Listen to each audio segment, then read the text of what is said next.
Horas bagi kita semua yang dikasihi Yesus, secara khusus seksi perempuan gereja kita.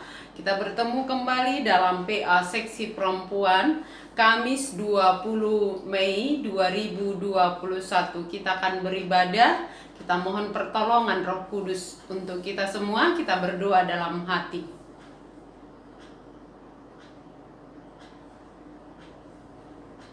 Amin.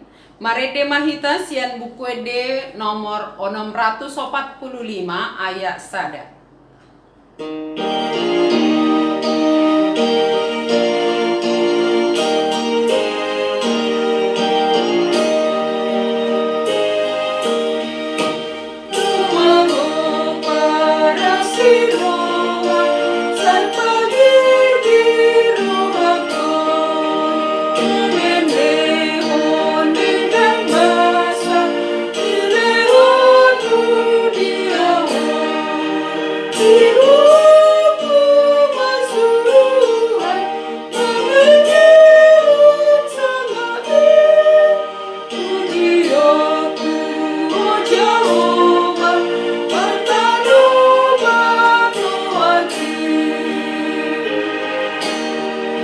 Kita berdoa. Kami memuji memuliakan Engkau ya Allah, penolong dan pembimbing di dalam hidup kami. Kau telah izinkan kami beribadah pada hari ini. Karena itu Tuhan, kuduskan hati dan pikiran kami. Kuasai kami dengan kuasa Roh Kudus, agar kami sungguh-sungguh beribadah kepada Tuhan dan mendengarkan firman-Mu seturut dengan kehendak-Mu. Di dalam nama Allah Bapa, Anak, dan Roh Kudus kami beribadah kepadamu. Amin. Firman Tuhan yang menjadi renungan kita pada PA hari ini diambil dari Injil Yohanes pasal 14 ayat 15 sampai 20. Demikian firman Tuhan. Jikalau kamu mengasihi aku, kamu akan menuruti segala perintahku. Aku akan minta kepada Bapa, dan Ia akan memberikan kepadamu seorang penolong yang lain, supaya Ia menyertai kamu selama-lamanya, yaitu Roh kebenaran. Dunia tidak dapat menerima Dia, sebab dunia tidak melihat Dia dan tidak mengenal Dia. Tetapi kamu mengenal Dia, sebab Ia menyertai kamu dan akan diam di dalam kamu. Aku tidak akan meninggalkan kamu sebagai yatim piatu. Aku datang kembali kepadamu. Tinggal sesaat lagi dan dunia tidak akan melihat aku lagi. Tetapi kamu melihat aku, sebab aku hidup dan kamu pun akan hidup. Pada waktu itulah kamu akan tahu bahwa aku di dalam Bapa-Ku dan kamu di dalam aku dan aku di dalam kamu. Demikian firman Tuhan. Shalom buat kita semua. Jemaat yang dikasihi Yesus, secara khusus seksi perempuan yang berbahagia. Hari ini firman Allah mengajak kita untuk menerima seorang penolong yang setia sampai selama-lamanya. Kalau kita tanya diri kita masing-masing, siapa kita yang tidak butuh penolong? Siapa kita yang bisa hidup tanpa seorang penolong? Atau siapa kita yang bisa melakukan segala sesuatu tanpa penolong? Hari ini Tuhan mengatakan kepada kita bahwa Ia akan memberi kita penolong yang setia, yang tidak akan pernah meninggalkan kita. Siapa itu? Yesus sendiri yang berjanji dan mengatakan bahwa Ia akan meminta kepada Bapanya seorang penolong yang lain. Kenapa Yesus mengatakan ini pertama-tama kepada para murid-muridnya? Karena Yesus memberitahu bahwa tidak selamanya Yesus bersama dengan mereka sebagai manusia, sebagai guru yang langsung bersama dengan mereka, seperti yang sudah terjadi kurang lebih selama 3 tahun. Yesus memberitahu bahwa dia akan pergi, bahwa dia akan kembali ke asalnya, di mana dari sorga dia adalah Allah, dan kita sudah rayakan itu hari kenaikannya. Dia sudah kembali kepada tempatnya yang sesungguhnya. Walau dikatakan, aku tidak akan meninggalkan kamu. Artinya kepergiannya bukan berarti meninggalkan begitu saja, seperti yang dikatakan bahwa aku tidak akan meninggalkan kamu sebagai yatim piatu. Aku datang kembali kepadamu. Yesus memberitahu bahwa dia akan pergi, bahwa dia akan kembali ke asalnya. Mendengar itu, siapa yang tidak sedih? Kalau sudah bersama-sama siang dan malam, menyertai, melindungi setiap masalah yang mereka hadapi, Yesus yang jadi pelindung, Yesus yang selalu menolong. Maka ketika Yesus mengatakan aku akan pergi, mereka sedih, mereka gelisah, mereka khawatir. Di ayat 1 dikatakan, janganlah gelisah hatimu, percayalah kepada Allah, percaya juga kepadaku. Aku pergi untuk menyediakan tempat bagimu.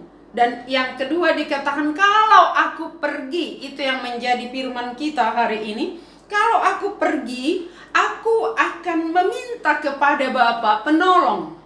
Dan kalau kamu mengasihi aku, kamu akan menuruti perintahku. Di satu sisi, murid-murid itu mengasihi Yesus, tetapi kasih mereka, kasih bagaimana Yesus itu tetap tinggal bersama dengan mereka, yang selalu menyelesaikan segala sesuatu masalah yang mereka hadapi, baik itu siang maupun malam, di dalam perjalanan di darat maupun di laut. Kita tahu ketika mereka juga menghadapi badai, ombak, gelombang yang tinggi, Yesus yang berperan. Mereka seperti seorang penonton, sementara Yesus yang menjadi pemain. Mereka menikmati semua tindakan Yesus. Sekarang ketika Yesus akan pergi, mereka tahu bahwa mereka akan menjadi pelaku. Bukan lagi sebagai penonton atau yang menikmati kasih Tuhan itu sendiri. Tetapi jika mereka sungguh mengasihi Yesus, bukan sekedar meminta supaya Yesus tetap tinggal di tengah-tengah mereka sebagai manusia, tetapi jika mereka mengasihi Yesus, jika kita mengasihi Yesus, akan melakukan perintahnya. Apa perintah Yesus? Kita diingatkan sebelum kita melanjutkan siapa penolong yang dikatakan Yesus yang setia selama-lamanya. Di sini dikatakan bagaimana Yesus itu memberitahu segala sesuatu yang akan terjadi. Sebab Yesus tahu apa yang akan terjadi ketika dia meninggalkan murid-murid. Yesus tahu juga apa yang akan terjadi kepada dirinya sendiri. Maka Yesus sebenarnya memberitahu segala sesuatu kepada murid-murid itu adalah untuk mempersiapkan mereka. Ketika itu terjadi, mereka tidak kaget, tetapi mereka siap. Ada banyak hal yang diberitahu kepada kita yang sebenarnya supaya kita siap. Tetapi kadang-kadang ketika kita mendengar, kita sulit memahami. Dan firman Tuhan mengatakan, memang aku tahu kamu tidak akan mampu berdiri tanpa penolong, tidak akan mampu melakukan perintahku. Apa perintahnya? Sebelum dia terangkat ke sorga dikatakan, pergilah ke seluruh dunia, beritakanlah Injil, jadikanlah segala bangsa muridku. Matius 28 ayat 19 sampai 20. Untuk melakukan tugas perintah itu, Yesus katakan, jikalau kamu mengasihi aku, kamu juga harus saling mengasihi. Maka tugas memberitakan Injil, melakukan perintah Yesus adalah karena kasih kepada Yesus.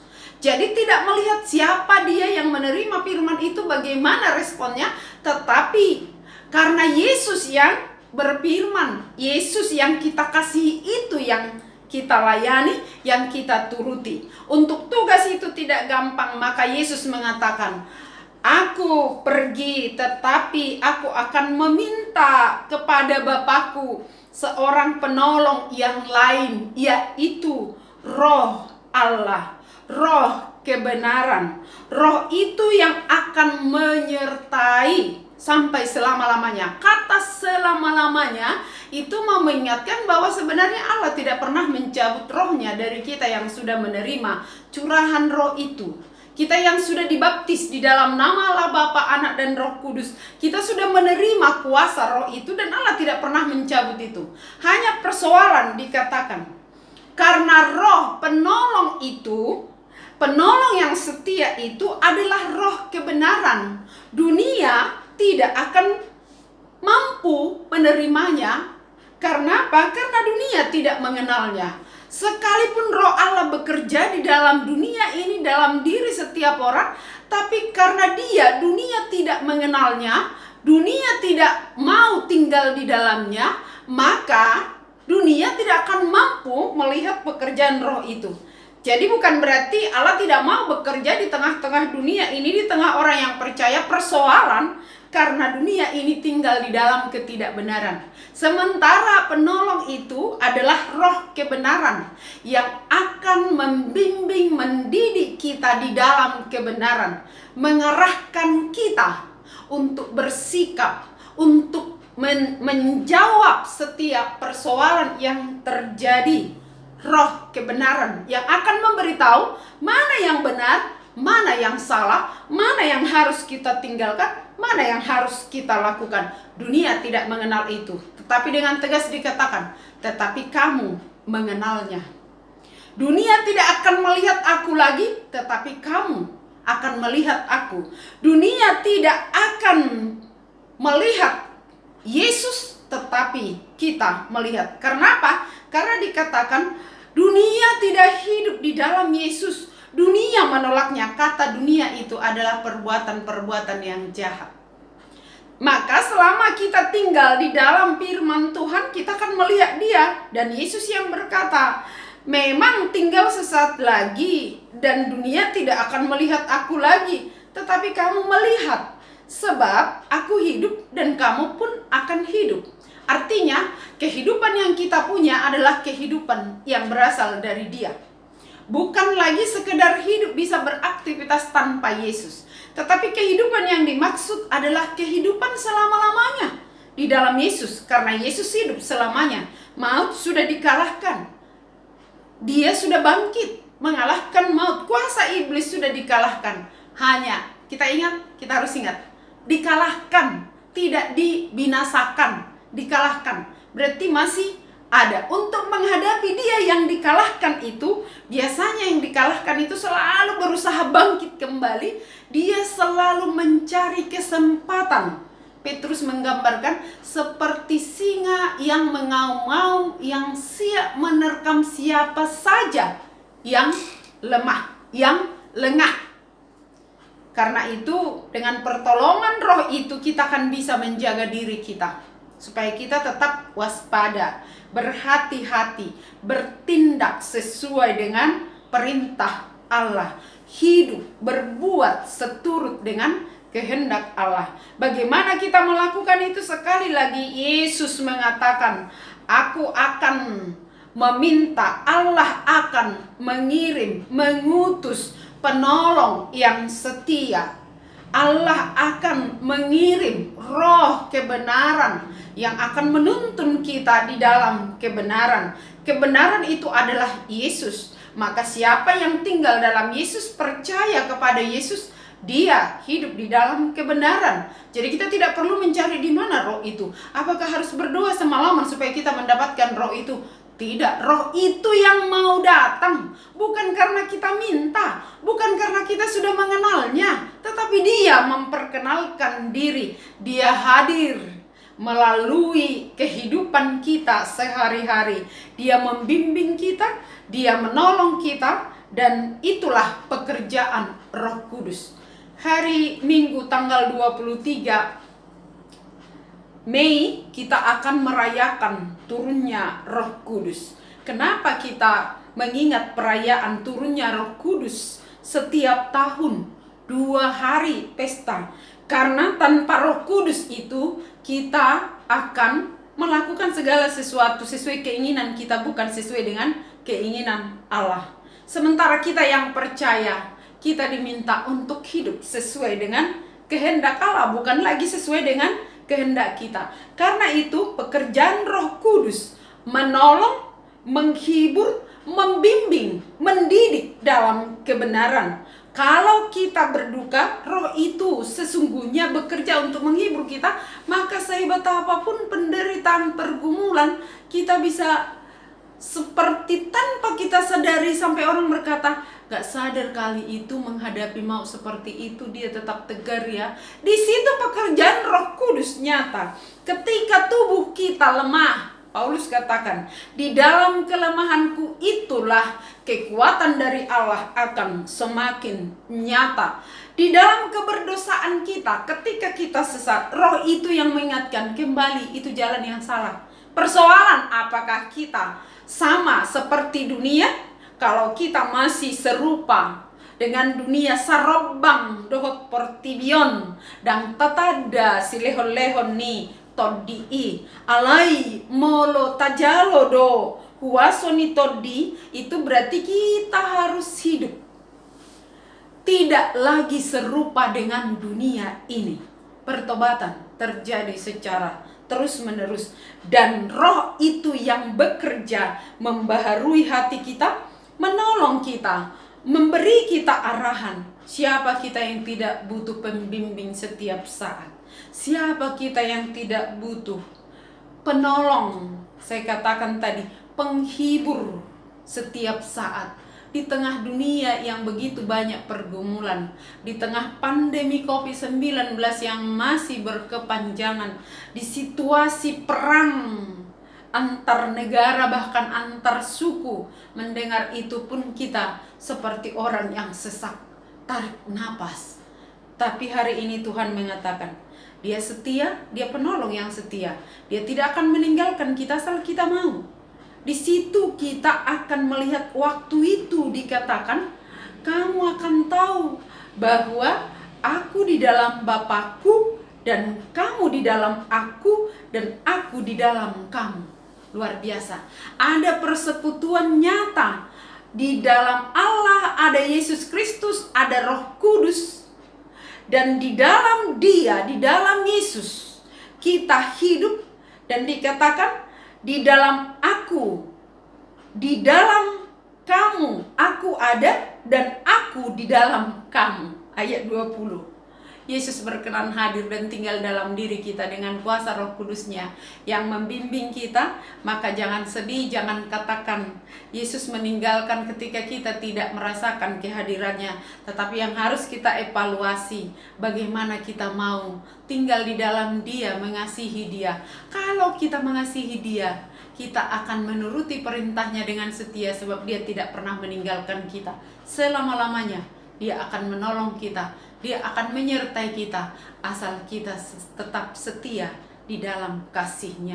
Amin. Kita berdoa. Terima kasih Tuhan atas kasih-Mu, kami boleh mendengarkan firman-Mu.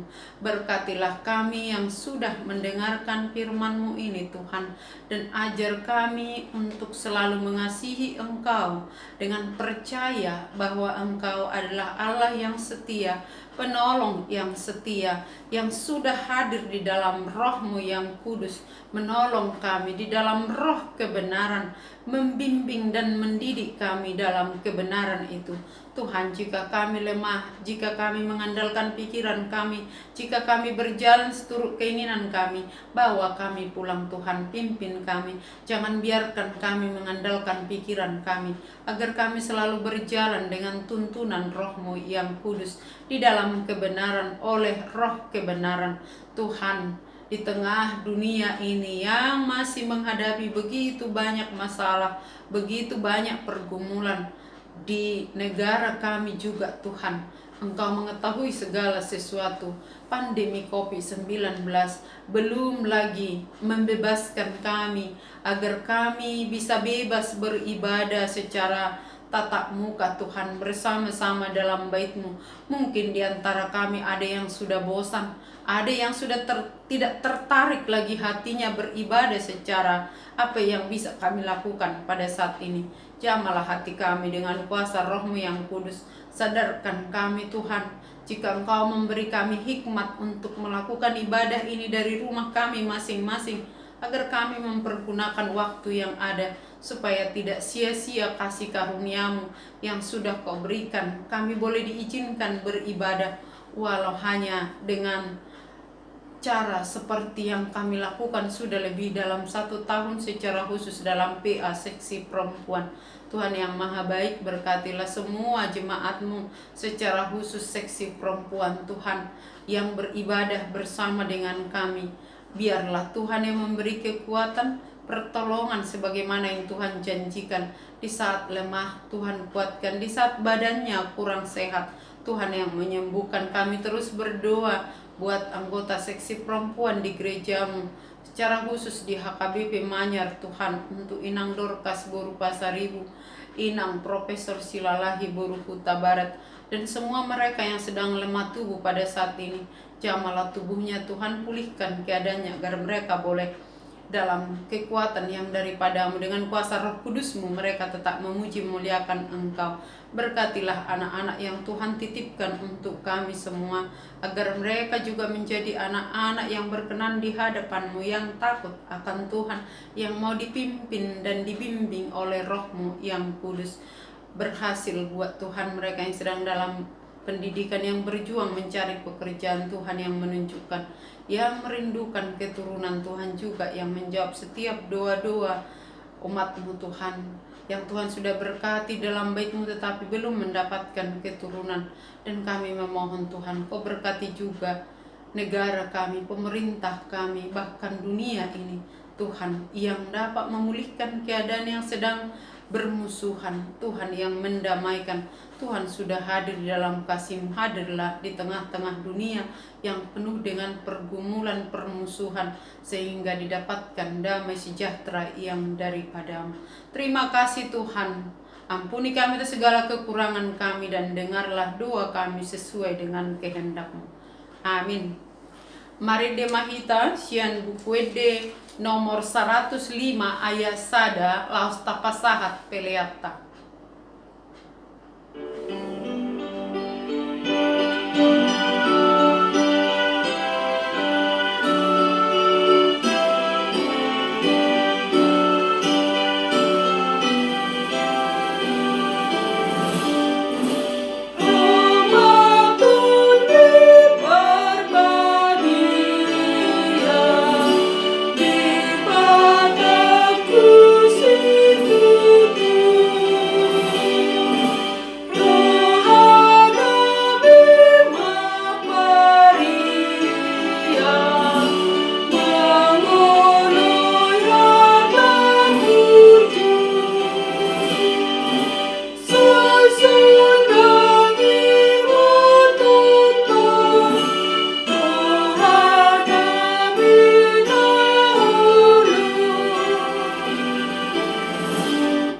Sama-sama berdoa dalam doa Bapa kami.